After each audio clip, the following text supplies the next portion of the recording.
Hermanos, ¿cómo comienza el capítulo 11, que es nuestro tema de hoy? Vamos a ponerle Job capítulo 11, palabras versus actitudes.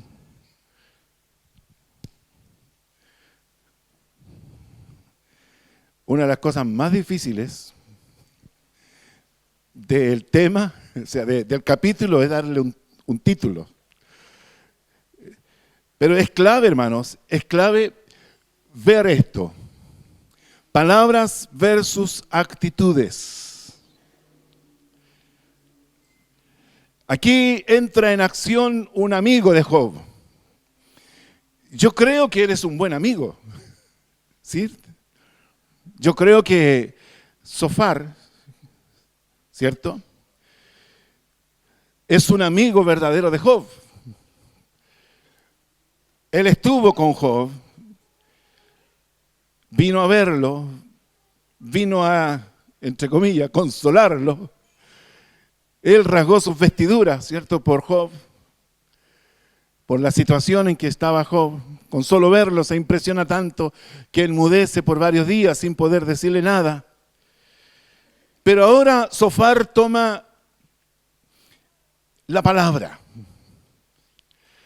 Y este amigo, entre comillas, se enfoca en dos cosas. En esto y en esto.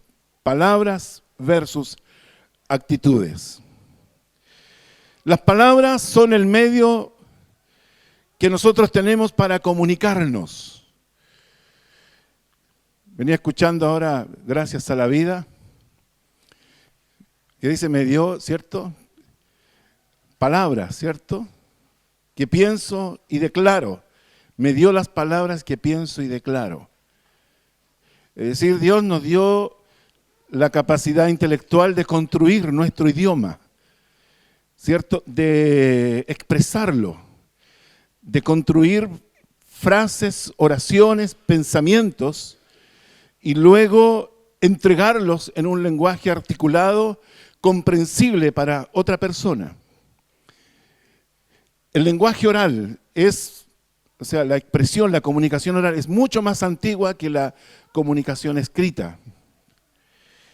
Y todavía hay culturas que conservan la comunicación oral, la tradición oral. Muchas etnias en muchos lugares del mundo conservan eso. En los tiempos de Job estamos viendo que la tradición oral era muy importante, porque Dios nos dio ese lenguaje para comunicarnos. Dios nos dio la capacidad de usar las palabras, para expresarnos. Y aquí poco a poco vamos a ir entrando en materia. Dios nos dio esta bendición, pero las palabras usadas adecuadamente, bien digo, pueden construir relaciones. Usted puede conocer personas a través de las palabras. Yo conocí a un amigo hace, por ahí por el año 2008, puede ser. Me lo presentaron en una conversación, en un break de un evento. Y ese amigo, esa persona que me presentaron, era un norteamericano que había sido misionero en el Ecuador. Y él vive en la sede de las Asambleas de Dios, en la ciudad, en Springfield. Y yo unos meses más tarde debía ir a Springfield. Y él me dijo, cuando venga a Springfield, yo lo voy a recibir en mi casa. Yo dije, ¿será verdad? ¿Será una promesa? ¿Fue un saludo? Acabamos de conocernos, de ser presentados. Pero cuando llegué a esa ciudad y me bajo del avión y lo veo allí, a esta persona. y tomó mis maletas y me llevó a su casa. Hermanos, y este misionero ha sido de tanta bendición para la Asamblea de Dios en Chile. Él ha venido a dar seminarios sobre plantación de iglesias. Él estuvo este fin de semana, ayer, antes de ayer, con los profesores de todos los colegios de las Asambleas de Dios, 100 profesores, escuchando su enseñanza. Es un hombre, o es un doctor en teología, es un hombre a la vez muy sencillo y de mucha experiencia. Qué bendición poder tener una persona así, de ese nivel, que simplemente venga por una relación de afecto. Él ama este país, él ama a los chilenos, él nunca trabajó en Chile como misionero y sin embargo siempre ha tenido la mejor voluntad para ayudarnos. Y todo comenzó simplemente en un break de un evento donde me lo presentaron y ahí nació. Porque las palabras tienen la capacidad de construir relaciones. Las palabras tienen la capacidad de generar confianza. Yo a través de las palabras puedo ganarme la confianza de una persona. Puedo declararle mis intenciones. Puedo disponerme a servirle. Puedo manifestar interés a través de las palabras. Puedo darme a conocer. También eso nos puede ayudar a conocer a otros. En esto se tejen relaciones, redes, ¿cierto?, de contactos, de personas que uno no alcanza a dimensionar. Pero qué hermoso es esto, de poder comunicarnos. Pero también es importante reconocer que las palabras usadas inadecuadamente pueden provocar un efecto contrario, adverso. El abuso del lenguaje,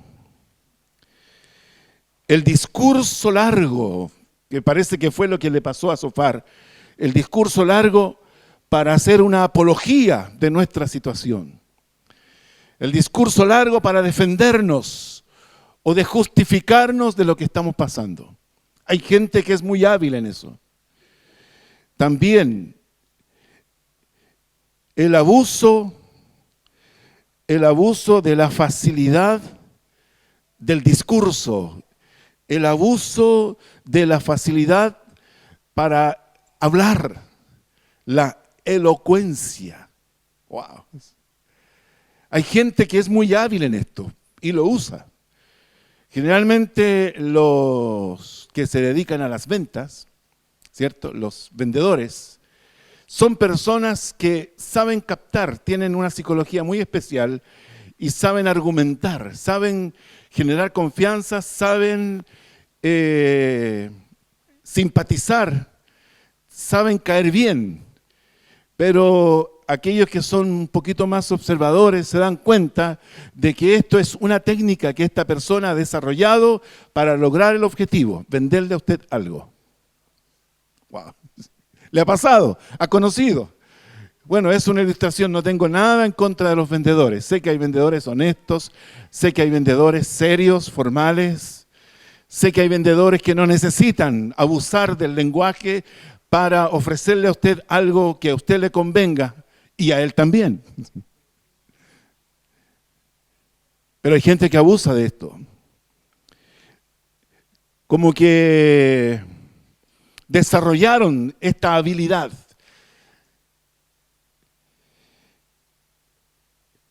El uso del lenguaje con la finalidad de convencer, de persuadir, de obtener favores.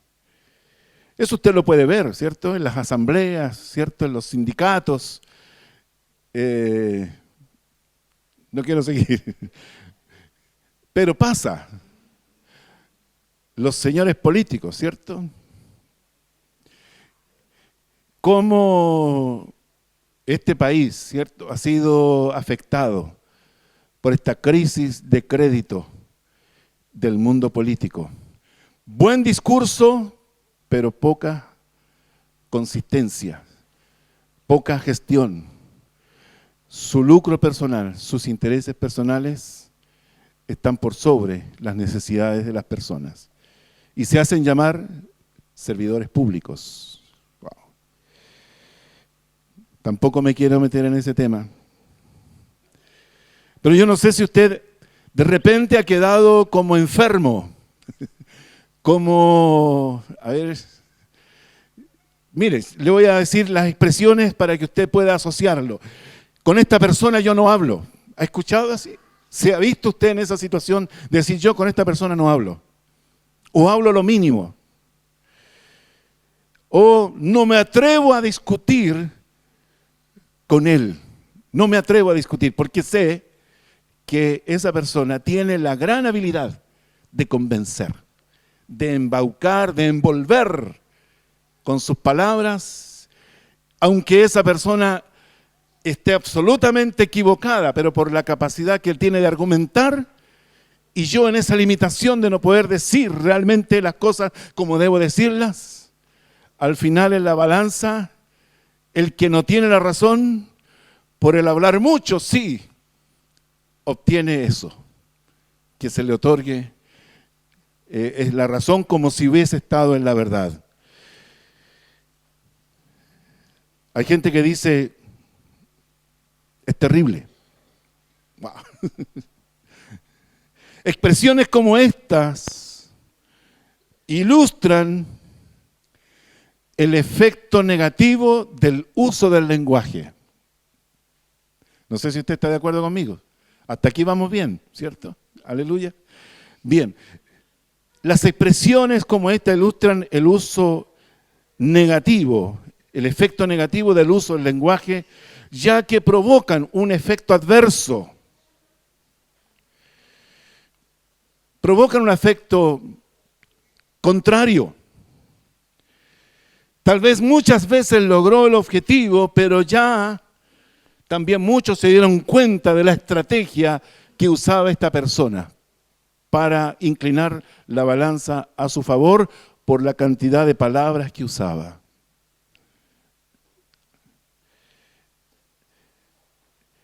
Sofar percibe, parece ser, no quiero prejuiciar, pero parece ser que Sofar percibe en Job un abuso del lenguaje para demostrar que él tenía toda la razón y que era absolutamente inocente de todo lo que le estaba pasando. Mire, vamos a la palabra. Respondió Sofar Naamatita y dijo, Sofar Naamatita, y dijo, las muchas palabras no han de tener respuestas, y el hombre que habla mucho será justificado. Aquí están estos adverbios de cantidad, muchos, ¿cierto? Muchas palabras, hablar mucho. ¿Es así en la gramática? Sí. Adverbio de cantidad.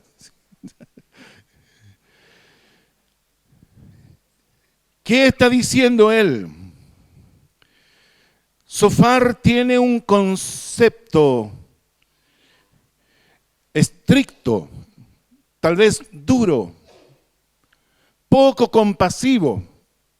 Por lo menos Matthew Henry en su comentario dice que Sofar es una persona que es demasiado dura, poco compasivo con Job.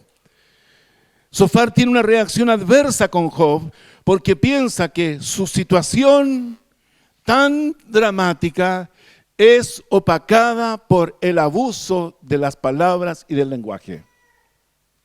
¿Qué nos enseña esto? Que hay que tener un equilibrio en las cosas. En el versículo 2 le acusa de un palabrero exagerado. Las muchas palabras, es decir, hablas tanto. Dice, no han de tener respuestas. Es decir, con todo tu argumento es como que quieres dejar a todo el mundo callado. Que nadie sea capaz de decir algo en tu discurso. Tal vez no es el caso de Job, pero ya Zofar está prejuiciado, ya está afectado, ya parece que lo que repasamos de los primeros versículos del capítulo 10, ¿cierto? Donde Job está expresándose negativamente, amargamente, hablando de un hastío de su situación. Entonces, todo ese discurso de Job para Zofar es algo que no le ha logrado cautivar en simpatizar con la situación de Job. Al contrario, parece que Zofar está ahora molesto con la actitud de Job. Dice, por hablar mucho, tienes toda la razón. Fíjese el alcance de esta pregunta. Esto nos lleva a pensar de que no todas las personas que hablan mucho son las que tienen la verdad. No todas las personas que hablan mucho son las que tienen la razón.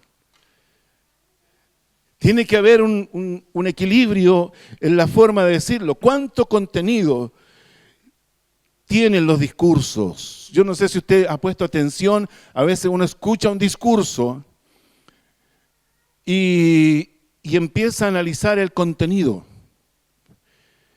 Yo hago siempre el ejercicio y pregunto, ¿de qué habló esta persona? Le escuchamos 1 hora, pero dime de qué habló.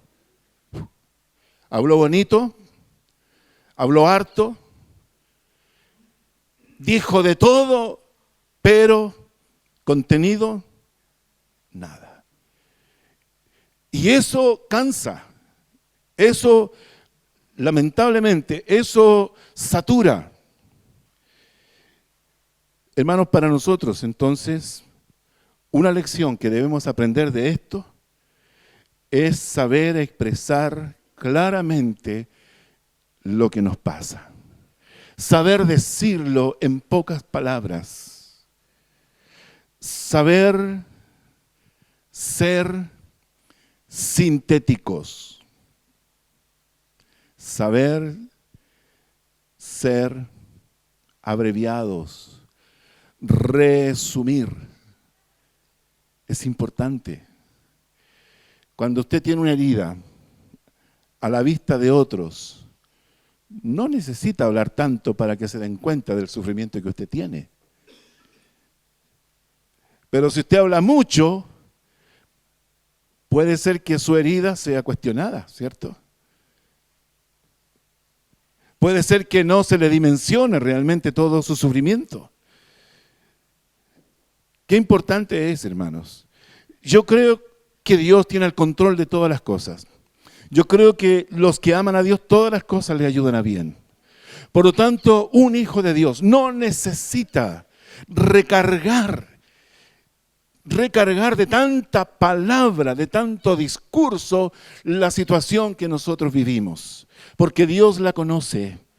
Y hay gente, hermanos, que está con los ojos abiertos a las situaciones. Hay gente conectada con Dios que discierne también lo que está pasando, pero también hay personas que están muy conectados con la voz de Dios para recibir órdenes de parte de Dios. Por lo tanto, no necesitamos decir tanto. Mi esposa hacía un recuerdo el día viernes, porque el misionero nos visitó en el colegio por algunos minutos, pero ella recordó una situación de que vino el Ministerio de Educación a hacer una inspección de todo el edificio del colegio y entró a nuestro salón de actos y lo vio convertido en una iglesia evangélica. Entonces, el Ministerio de Educación dijo, esto no es un salón de actos, esto es una iglesia evangélica. Le doy 2 semanas para que ponga un patio techado, para que realmente aprobemos la construcción de su edificio y usted pueda recibir. Hermanos, 2 semanas. Eso fue una carga emocional fuerte, un impacto, ¿cierto?, de de cómo puedo yo poner algo así pero como Dios conoce las cosas y conoce los corazones. ¿Qué ocurrió? El hermano David Escobar, que trabaja en esto de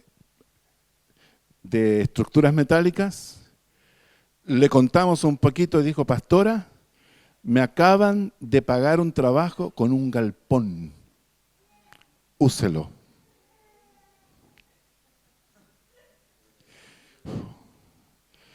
El hermano que cuida el nochero se dedica a la venta de cosas recicladas, cachureos, y cuando supo la situación dijo: pastora, no sé por qué, pero compré más 96 planchas de zinc. Ahí están, póngalas.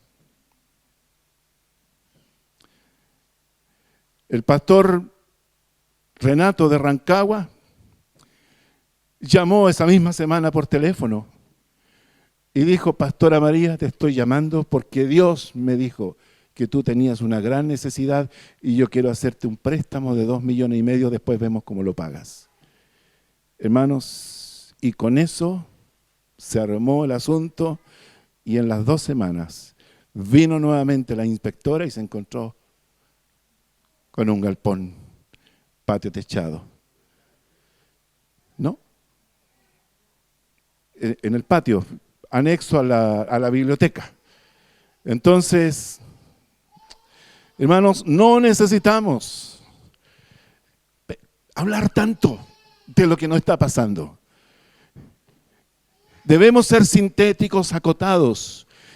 A veces una sola palabra es suficiente para que un hijo de Dios, con discernimiento y conectado con el Espíritu Santo, pueda saber exactamente la dimensión de su drama y de su problema, y es la persona que Dios puede usar para sacarle a usted de esa situación tan difícil.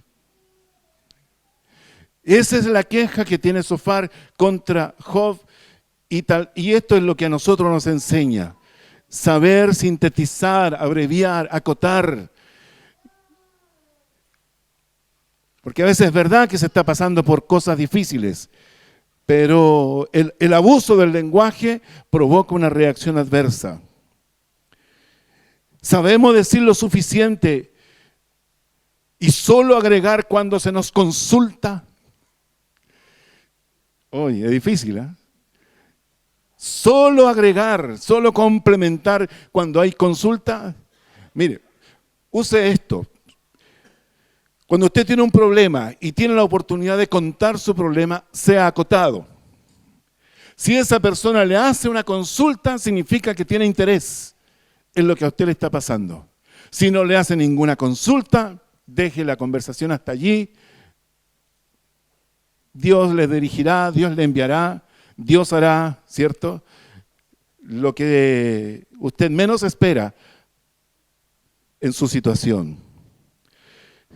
¿Sabemos oír, sabemos dialogar o solo decir y decir y decir sin permitir el diálogo? ¿Le ha pasado alguna vez de que uno le pregunta ahí cómo está y comienza todo el discurso completo? ¿Y cómo le corto? ¿Cómo le interrumpo? ¿En qué momento? Porque si lo escuchara respirar, podría ahí insertar algo. ¿Le ha pasado?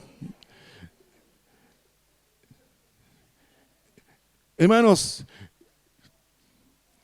una vez me dio risa esto, pero dijo alguien: Dios nos dio 2 oídos y una boca. Sí, 2 oídos y una boca. Es decir, que Dios espera que nosotros escuchemos el doble de lo que hablamos. ¿Sí o no? Tengamos cuidado con eso. Seamos prudentes. Dios conoce nuestros problemas y debo aprender, hermano, debo aprender a orar a Él. Yo creo que a veces la carga emocional es tan fuerte, pero también eso a mí me dice que yo debo orar. Yo debo arrodillarme, yo debo tener un tiempo de conversación con Dios. Yo debo descargar, porque Él me dice: echa sobre mí tu carga. Es decir, tú te puedes descargar conmigo. No te descargues con los demás. Descargar estas cargas emocionales en otras personas provocan un efecto adverso, negativo. Esa persona no quiere acercarse a ti, porque si se acerca a ti, tú le vas a chantar, le vas a instalar, ¿cierto?, tu mochila. Pero el Señor te dice, venid a mí todos los que estáis trabajados y cargados, que yo les haré descansar. Wow. Dios nos ayude. Versículo 3. Dice, ¿harán tus falacias callar los hombres? ¿Harás escarnio y no habrá quien te avergüence? Aquí le acusa de falacia. Otras versiones hablan de verborrea. Verborrea, ¿a qué se refiere eso? ¿Cierto? Una persona que usa mucha palabra, muchos verbos.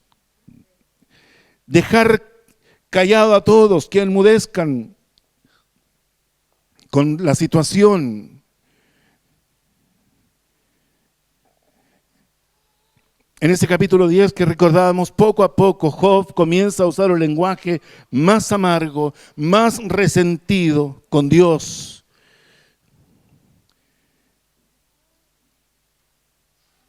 Y aquí dice escarnecedor, ¿harás escarnio?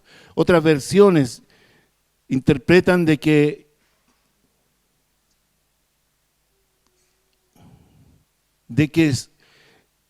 Job casi se burla de Dios. ¿No debería alguien hacerte sentir vergüenza? Dice otra versión. ¿No habrá quien te avergüence? Luego lo acusa de justificarse a sí mismo. Tú dices, mi doctrina es pura, y yo soy limpio delante de tus ojos. Exactamente no lo dice así, mirando un poco hacia atrás, pero eso es la lectura que hace Sofar del discurso de Job. Mire qué interesante, porque a veces no lo decimos, pero las personas leen una segunda línea de lo que hay detrás, de lo que yo sutilmente dije. Un periodista ayer en una exposición decía que ellos saben leer entre líneas. Nosotros debemos ser literales, ¿cierto? La literalidad es saber escuchar exactamente la palabra y aplicarle el significado que corresponda. Pero a veces hay personas que leen entre líneas. No es lo que me dijo, sino lo que me quiso decir, ¿cierto? Por eso es que es peligroso también, hermanos, que se quebrante la confianza por ejemplo, ironizar. Cuando usted ironiza, cuando usted exagera, de alguna manera está poniéndole obstáculos a una buena comunicación. Porque la persona percibe que lo que usted le está diciendo no es exactamente eso, sino que está diciéndole otra cosa además. También. Entonces, Sofar le acusa de autojustificarse. Tú dices, mi doctrina es pura, que sus creencias son puras, su enseñanza es pura, su conducta es pura. Yo soy limpio, dice, nada malo hay en mí, nada que me puedan reprochar. Esa es la lectura que hace Sofar del discurso de Job. Eso también nos lleva a nosotros a pensar, hermanos, que es un error. El peor error es la convicción de nuestra propia justicia y de nuestra propia bondad. Ese es un error que cometen muchas personas. Usted lo ve en la justicia terrenal, donde hay que pillar al delincuente con documentos para que deje de decir que él no hizo nada. Hay que pillarlo con boletas, con incautación de computadores, con auditorías de expertos para que se demuestre el delito. Y mientras tanto, mientras eso no ocurra, seguirán inocentes, justificados. Hermanos, pero eso funciona tal vez dentro de este contexto, pero con Dios funcionará esto. Con Dios no nos funciona, nunca le va a funcionar eso. Nunca diga, Señor, ¿qué hice para pasar por esto? Nunca le diga a Dios, Señor, yo no merezco esto. Señor, ¿por qué me maltratas así? ¿Por qué me ocurrió esto? Nunca le diga eso. Ese es un gran error, porque eso está basado en una justicia suya delante del juez justo, el juez supremo. Porque a veces hay justicia terrenal, pero sabemos que la justicia divina es perfecta. Y cuando uno contiende con Dios quejándose de que no mereció eso que yo he vivido, que yo hice esto, que yo no he hecho nada malo, en el fondo, hermanos, Dios conoce los corazones. Y hay cosas que tal vez no las hicimos físicamente, pero ya las pensamos, ya fueron engendradas, ¿cierto?, en el corazón. El versículo 5 dice: mas, ¿quién diera que Dios hablara y abriera sus labios contigo? Zofar le acusa de ser ignorante de las cosas de Dios y apela a Dios y desea que Dios mismo sea quien hable con Job.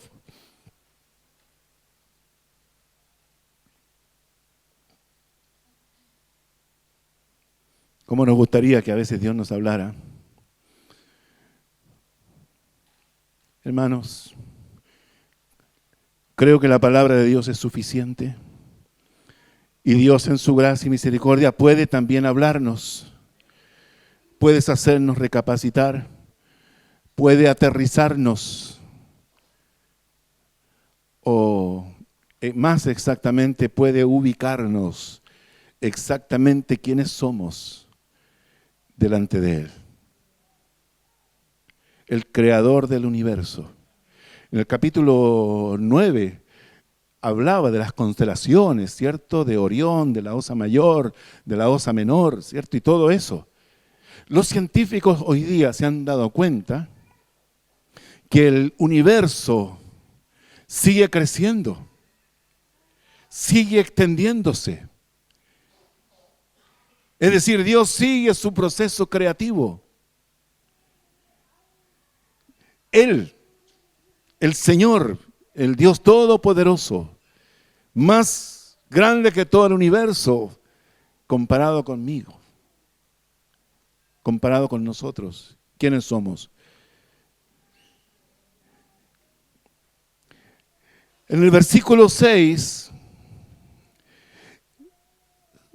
Zofar quiere que Dios le declare los secretos de la sabiduría, que son de doble valor que las riquezas.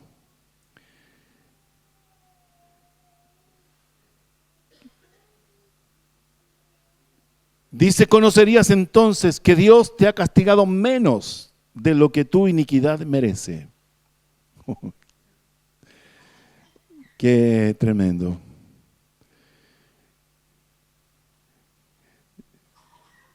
Versículo 7, descubrirías tú los secretos de Dios, llegarás tú a la perfección del Todopoderoso.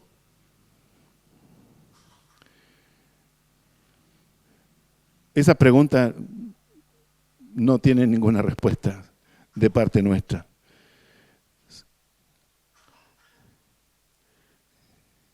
Las cosas que Dios nos revela por misericordia, la sabiduría que logramos alcanzar por misericordia, es solamente un pequeño, podría decir, conocimiento de su gran sabiduría y perfección. Versículos 9 y 10, 8 y 9, habla de la perfección de Dios. La perfección de Dios es más alta que los cielos. ¿Qué harás? Escuché una predicación de Gigi Ávila y él hablaba de Abdías 4. Si te remontaras sobre los cielos y en las estrellas pusieres tu nido, dices, de allí te derribaré. O sea, el hombre jamás puede elevarse. Trató, ¿cierto?, de construir Babel en la antigüedad, pero nunca alcanzará los cielos como para llegar a conocer realmente a Dios o a ponerse en el nivel de Dios. Luego dice, es más profunda que el Seol. ¿Cómo la conocerás? Habla de la perfección de Dios que es más profunda, es decir, hacia el abismo más grande es más profunda que el Seol, o el lugar donde, según la Biblia, están allí los muertos. Su dimensión es más extensa que la tierra. Habla ahora de las dimensiones horizontales y más ancha que el mar. Viene a mi mente las dimensiones del amor de Dios que están descritas en Efesios 3, 18 y 19, si quiere mirarlo. Y ya estoy atrasado, hermano, pero igual quisiera Efesios 3, 18 y 19.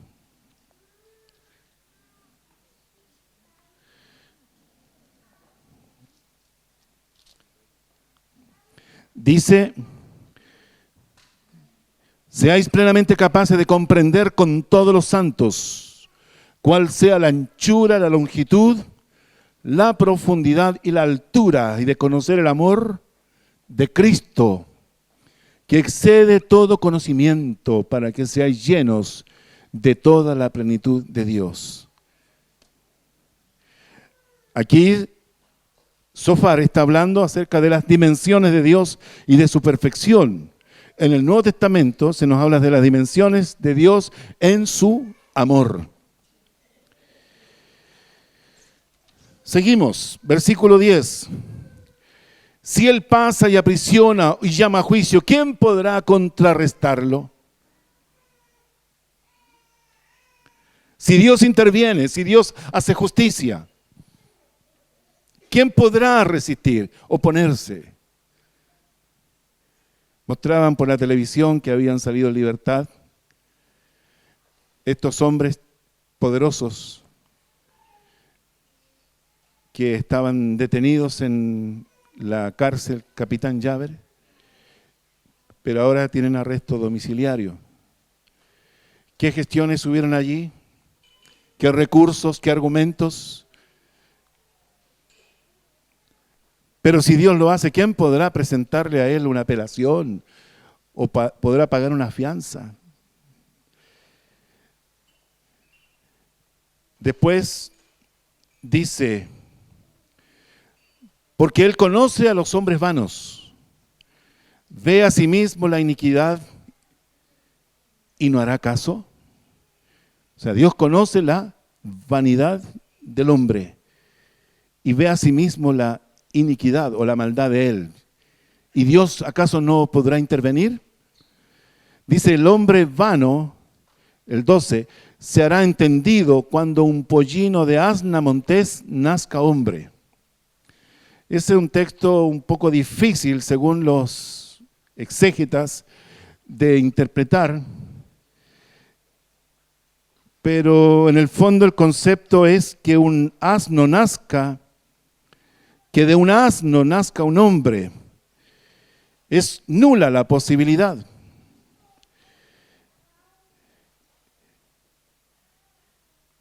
Dice una versión, la NTV, dice, el que tiene la cabeza hueca no llegará nunca a ser sabio, como tampoco un burro salvaje puede dar a luz un niño. Hermanos, interesante escuchar esta analogía, ¿cierto? Pero leí también algo que me llamó la atención sobre esto. Dice, así el insensato, la Biblia de Jerusalén, la versión, dice: así el insensato se hace cuerdo como un pollino se hace adulto. Habla en Salmo 73, 22, dice: tan torpe era yo que no entendía, era como una bestia delante de ti. ¿Se acuerdan ese salmo donde habla de la comparación de la prosperidad del impío versus el que se había limpiado y purificado cada día? Pero él dice: cuando entendí, dice, el fin de ellos, ahí me di cuenta. Entrando en tu santuario, dice, comprendí el fin de ellos. Tan torpe era yo que no entendía. El comentario dice: pero por la gracia de Dios, un asno pudo servir para entrar a Jerusalén, ¿cierto? Con el Señor sobre él. De tal manera, hermanos, que nadie que se tenga por inútil, nadie se tenga por inútil cuando el Señor toma el control de su vida. Qué interesante. Luego entra, esto era todo lo que tenía que ver con las palabras. Por eso le digo, yo tengo que correr. Porque ahora viene el argumento de las actitudes. ¿Qué es mejor, las palabras o las actitudes? Necesitamos el lenguaje, pero debemos usarlo sabiamente. Pero por otro lado, hermanos, las actitudes. Creo que la sugerencia que hace Sofar es correcta. Dice versículo 13: si tú dispusieres tu corazón y extendieres a él tus manos. Está un poco diciéndole: mira, Job, estás yendo por un camino equivocado. Mucha palabra, mucho argumento, mucho discurso, pero eso está provocando un efecto negativo. Mejor ándate por el camino de las actitudes. Y le dice que tú tienes que tener la actitud de disponer tu corazón en las manos de Dios. Disponerte, es decir, ser honesto con Él, ser transparente. Este versículo le está diciendo que anhele estar con Dios. Extendieres a Él tus manos. También esa actitud de levantar las manos, ¿cuánto nos cuesta a veces? Pero es una señal de rendición. Yo me rindo a Él. Yo me rindo a Él. Cuando usted levanta las manos, está diciendo: Señor, yo me rindo a ti. Quiero dejar de pelear porque me rindo a ti. Y por eso levanto mis manos. Extender las manos también es una señal de fe, de esperanza, de recibir de Él. ¿Se da cuenta? Está diciéndole ahora: tu corazón tiene que tener una actitud diferente. Y eso refléjalo en las acciones. Una cosa es lo interno, disposición del corazón, pero levanta, extiende a Él tus manos. Entonces,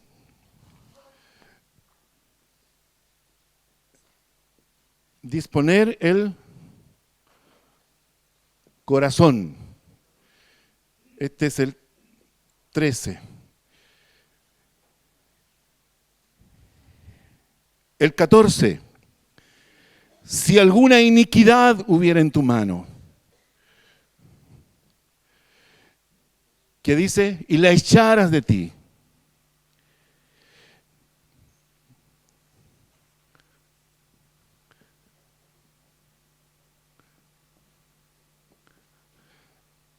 Sacar el pecado oculto, si alguna iniquidad.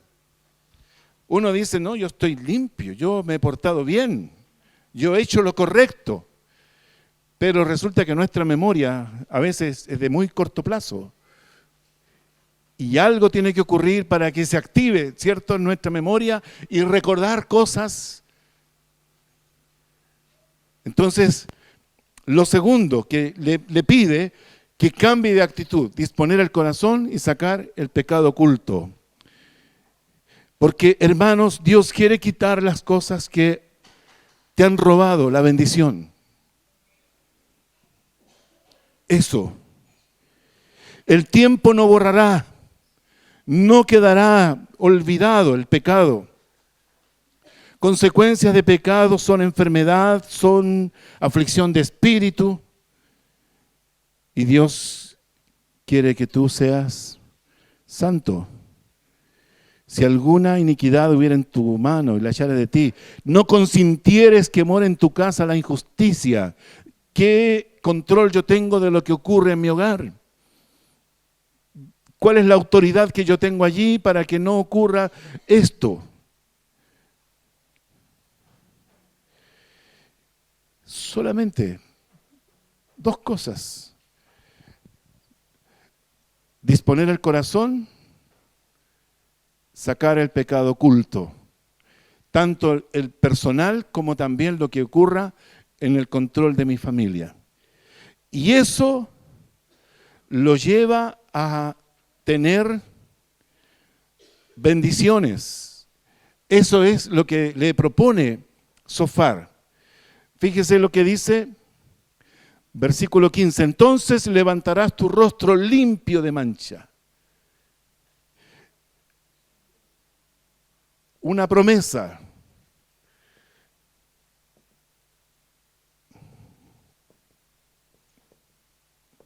¿Cómo nos hace bajar la mirada, la culpabilidad, la vergüenza?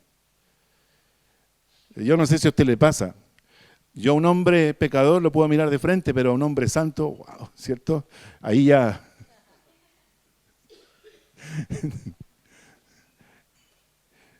Pero aquí dice la palabra, levantarás tu rostro limpio de mancha. Hermano, no hay nada mejor que tener paz consigo mismo. No hay nada mejor que una conciencia limpia.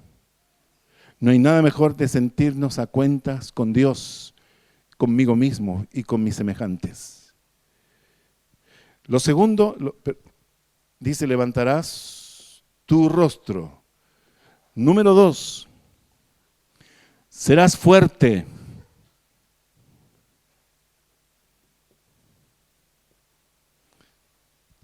Tendrás fortaleza anímica, tendrás fortaleza física, tendrás fortaleza espiritual.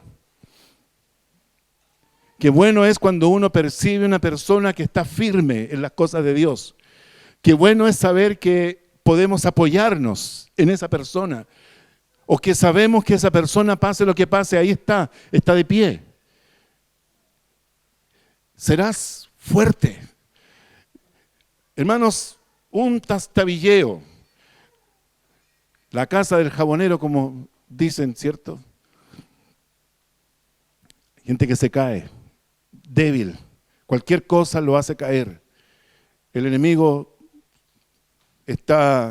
lo conoce y sabe que lo derriba.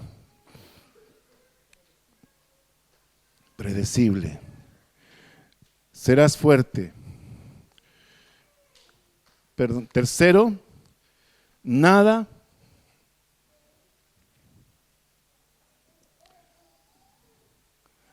temerás. Serás fuerte, nada temerás. ¿Qué te atemoriza? ¿A qué le tienes miedo? ¿Al futuro? ¿Al maligno? ¿A los muertos? ¿A enfermarte? Hay muchas personas que tienen miedos, diferentes miedos. Pero cuando uno está así, en esa relación con Dios, nada. No temerás el terror nocturno, ni pestilencia que vuele de día, ni mortandad que en medio del día destruya. Caerán 1000 y 10.000 a tu diestra, mas a ti no llegarás. Hermanos, qué importante es esto. 4, nada temerás. Olvidarás tu miseria.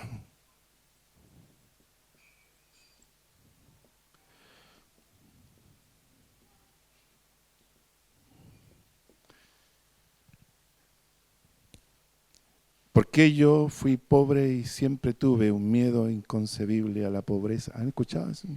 Es un himno, una alabanza. Hermanos, la pobreza tiene que ver con pobreza material, pobreza económica, pobreza espiritual. Muchas veces Dios nos redime, nos levanta. Sin embargo, quedamos con secuelas de nuestra pobreza. Quedamos con complejos, con traumas de la pobreza que vivimos. Uno a veces se conecta con cosas. Esta semana que pasó, en el desayuno había una olla y como era autoservicio, dije voy a ver lo que hay en esa olla. Levanté la tapa, un cucharón y era Quaker, con leche caliente. Mire, comer eso, me llevó a mi niñez.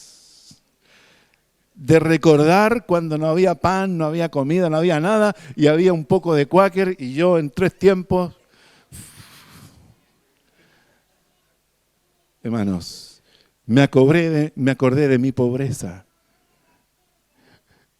Pero no con una emoción negativa, sino que con una emoción de gratitud por la bendición de Dios. Pero hay gente que se mantiene conectado, tiene una actitud de pobre, tiene una actitud egoísta, porque generalmente los pobres no son generosos muchas veces porque han siempre tenido tanta necesidad que les cuesta soltar, porque piensan que puede venir nuevamente este fantasma de la pobreza y de la miseria. Pero dice aquí, olvidarás tu miseria. ¿Qué dice? Te acordarás de ella como de aguas que pasaron. Ya estas aguas nunca más volverán. Es imposible que un río devuelva las aguas, que vuelvan a subir. Sino al contrario, ya pasaron. Esas cosas ya pasaron. Ya no son de este tiempo. Qué hermoso es sentir eso, hermanos, que Dios nos lleva de bendición en bendición. Y aunque nuestro origen tal vez fue de sufrimiento, de privaciones, de necesidades, yo no sé cuántos de ustedes tuvieron que poner una bolsa plástica en sus zapatos cuando llovía para que no entre el agua, por lo menos yo lo viví eso, también el cartón tapando el agujero ahí. ¿Cuántas cosas? Pero Dios ha sido bueno y fiel. Dios le ha bendecido y Dios quiere siempre lo mejor para usted. Por eso, hermanos, si Dios conoce su necesidad y su corazón, no abuse de esto. Que sus palabras se dirijan a Él en oración, pero no a los demás. Y cambie eso por actitudes y Dios le puede llevar a una bendición que tal vez usted jamás pensó alcanzar o jamás soñó. Una vez un hermano me dijo, pastor, usted parece que es una persona de la High Society.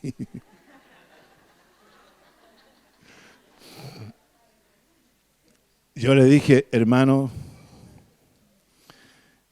si usted supiera, porque Dios es el que nos bendice. Dice, la vida te será más clara que el mediodía. La vida te será clara. ¿A qué se refiere esto? Se refiere a que entenderás muchas cosas. Cuando el día está claro, usted puede distinguir, ¿cierto? Puede distinguir los colores, las formas. Cuando está nublado, cuando hay neblina, por ejemplo, tiene muy poca visibilidad. Pero cuando el día está claro, usted puede ver a los que están pistoleando a no sé cuántos kilómetros.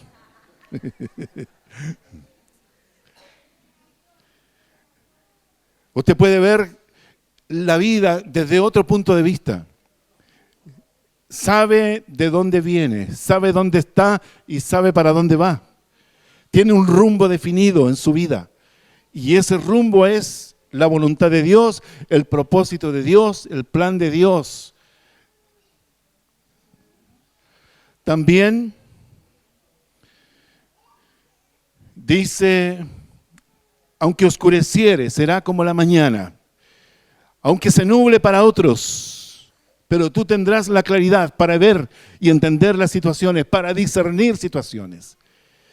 Qué importante es eso, la gente se confunde, la gente se atemoriza, pero Dios nos da a nosotros eso, aunque para los demás esté oscuro, para ti será como la mañana. Número 6, tendrás, ¿qué dice? Confianza.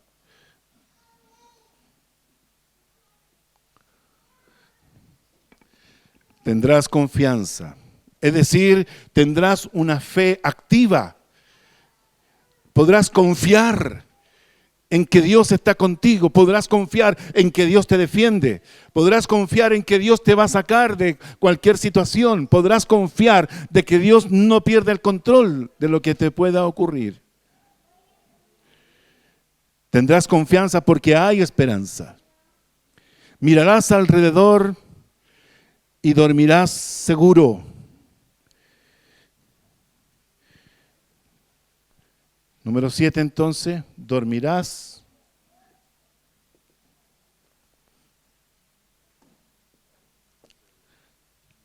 En paz me acostaré y asimismo dormiré, porque solo tú, Señor, me haces vivir confiado. No habrá nada que me atemorice, nada que me quite el sueño. ¿Cuántas personas sufren de estos desvelos, insomnios? Porque pareciera ser que cuando se disponen a descansar, la mente no se detiene, sino que comienza a pensar, repensar y darle vuelta y a conjeturar, sacar conclusiones, cálculos. Y lo terrible es esto, que como no está en oración, eso le lleva a un negativismo, un pesimismo que le va robando esa bendición de dormir. Cuando usted descansa, usted sabe, hermanos, que al cabo de algunas horas abrirá el día, amanecerá. Y Dios le dice, nuevas son cada mañana sus misericordias. Usted sabe que al terminarse la noche usted puede decir, Señor, gracias porque nuevas son. Hoy día hay nuevas misericordias para mí. Nuevas son cada mañana tus misericordias, porque nunca decayeron tus misericordias. Finalmente, seguimos. Te acostarás y no habrá quien te espante. 8, muchos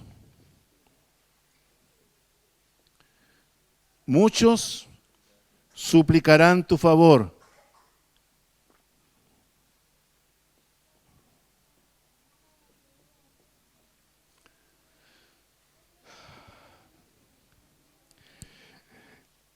Qué importante es saber que Dios, en su gran amor, nos hace ser de bendición para otros.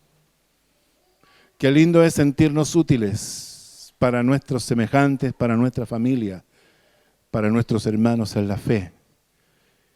Qué lindo es saber que mi dependencia, que mi provisión, que mi sustento es el Señor, por lo tanto yo puedo también ser canal de bendición para otros.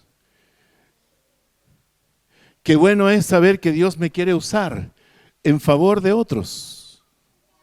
Muchos suplicarán tu favor. Qué bueno es saber que muchos me buscarán, porque verán algo en mí, tendrán una expectativa de lo que yo tengo, que no es mío, sino que Dios me lo puso, Dios me lo dio.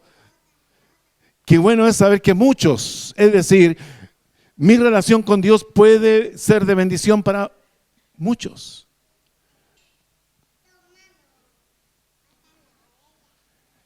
Eso nos da sentido de vida, nos da a nosotros la satisfacción de sentir que somos parte de un cuerpo, un organismo vivo, una familia, donde podemos aportar nuestra experiencia, nuestra relación con Dios, nuestros recursos, lo que hemos aprendido, lo que hemos recibido, la madurez que hemos alcanzado, el testimonio de las cosas que Dios ha ido haciendo en nuestro caminar. Muchos suplicarán tu favor. Qué hermoso es saber, hermanos, que Dios tiene esto para nosotros. Pero los ojos de los malos se consumirán. No tendrán refugio. Su esperanza será dar su último suspiro. La esperanza de ellos será salir de este mundo. Pero sin embargo, los hijos de Dios no caen en esto, sino por el contrario. No abusan de los discursos, saben escuchar, saben sintetizar, saben decir las cosas con claridad, saben abreviar. No cargan a los demás con sus pesos, sino por el contrario, saben canalizar adecuadamente aquellas cosas que les aplastan en oración a Dios, porque la invitación del Señor está vigente. Echa sobre mí tu carga y yo la llevaré, venid a mí los trabajados y cargados. Porque Dios tiene su familia.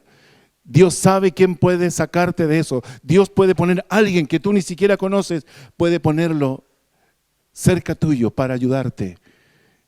Por lo tanto, hermanos, no abusamos de esto, de nuestras palabras, sino que más bien corregimos nuestro corazón con las actitudes, de disponer nuestro corazón, dependiendo de Dios, y de buscar y de escarbar en nuestra propia vida, sacar lo oculto, pedirle perdón a Dios, y luego de eso vienen estas bendiciones. Levantar tu rostro digno, fortaleza para enfrentar cualquier cosa, ningún temor. Tu miseria quedará en el pasado. Solamente la recordarás como aguas que pasaron. Tu vida tendrá calidad, lucidez. Tendrás confianza porque has conocido y experimentado la gracia de Dios. Tendrás un descanso tranquilo, dormirás seguro y muchos se tomarán de tu manto y te buscarán porque tú serás su apoyo, su puntal, su torre fuerte. Aleluya. Gracias, Señor. ¿Le habló el Señor algo esta mañana? Sí. ¿Puede decir que Dios trató con usted en algún área? ¿Le parece que oremos? Señor, gracias te damos por traernos a tu escuela dominical, por traernos a esta casa, Señor, para instruirnos, para mostrarnos las riquezas de tu palabra, para darnos, Señor, aleluya, esa porción de alimento que nuestra alma, nuestro espíritu necesita para enfrentar nuestro día a día.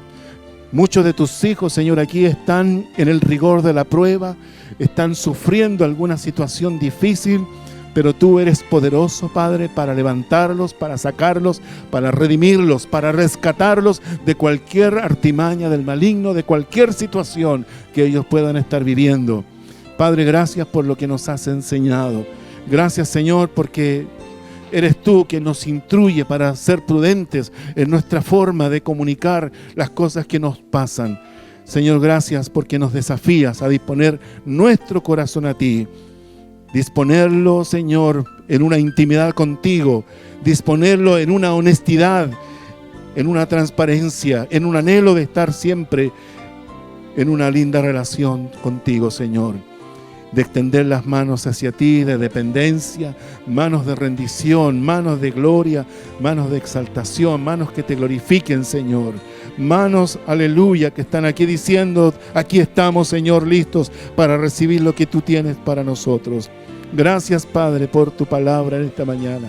Señor, sana cada corazón lastimado. Señor, saca de toda situación de depresión. Señor, levanta en esta mañana a cualquiera que haya venido acongojado, oprimido. Señor, tú eres poderoso, Padre, para manifestarte. Tu Espíritu Santo toca cada corazón en esta mañana. Derrama de tu gracia sobre él, Señor. Hay esperanza en ti, hay confianza en ti. podemos dormir seguros, Señor. Podemos tener fortaleza, porque tú eres nuestro socorro y nuestro pronto auxilio en las tribulaciones. Gracias te damos, Señor. Gracias, Jesús.